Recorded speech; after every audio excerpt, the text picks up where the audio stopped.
Gems is back. It is back. The last one of these I did was for Orchestra Baobab, Specialist in All Styles, a really fantastic Afro-Cuban jazz album from the year 2002. So I hope you check that album out and also watch my video. And if you didn't, watch the video then listen to the album, or listen to the album and watch the video, whichever. The general common theme with this series is of course undiscovered gems, albums that don't exactly get a lot of attention and a lot of love, but usually they're from previous years and they're from like, you know, maybe 10, 15, even 20 years ago, sometimes even 30 years ago, maybe 5 years ago. I never usually do any undiscovered gems for albums that are very, very recent, and Zutomayo dropped their debut album only last year. So if I had got onto this album, you know, back when it dropped, it probably would have made my year-end list. But alas, sometimes we get to albums late and then we think, well,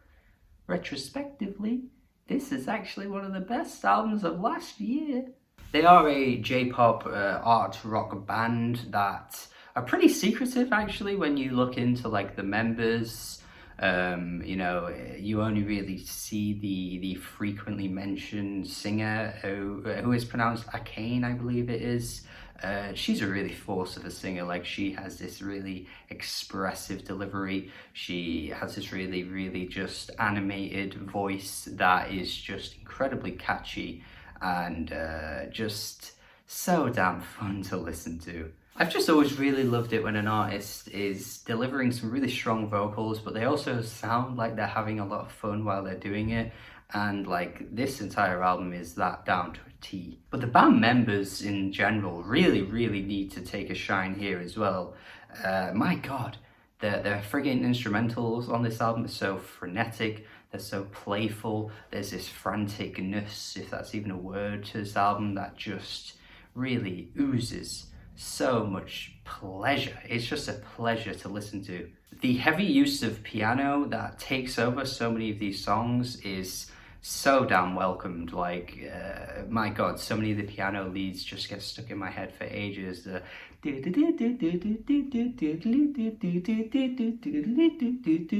really juggle around at points. They're so damn slinky on tracks like Inumuri Ensetai. Look, just ignore any pronunciation I do on this video. The vocal melodies across this album are to die for. Again, another aspect of the album that just really gets hammered in my brain, where she's like,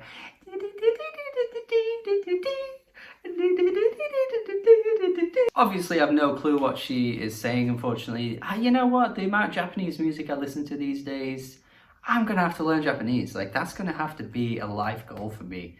I've just decided right now doing this video that, look, there are a couple of tracks on this album that are like ballad-esque, and clearly her performances are so heartfelt, and it's like, god damn, like I need to learn the language or I have no idea what she's saying. Dear Mr. F, just such a soft track. The way she's singing on this one is so beautiful, and again, the use of piano is so sharp. Wow, I'm really impressed honestly at how strong the piano playing is across this album. Definitely something you don't often find in like J-pop, J-rock music, which I think makes this album stand out on its own even bigger. The colourfulness of this album is so damn bright and strong. The colours are just bursting at the seams, ready to just explode into the sky. It's really, really spectacular to listen to. I will say that the energy slightly dissipates by the time you get to a track like Glass to Rum Raisin. Not really feeling this instrumental as much as I am with the rest of this album. It's kind of just hollow in comparison to what they're usually offering on some of these tracks, but it really quickly picks up, and the next couple of tracks are really strong too.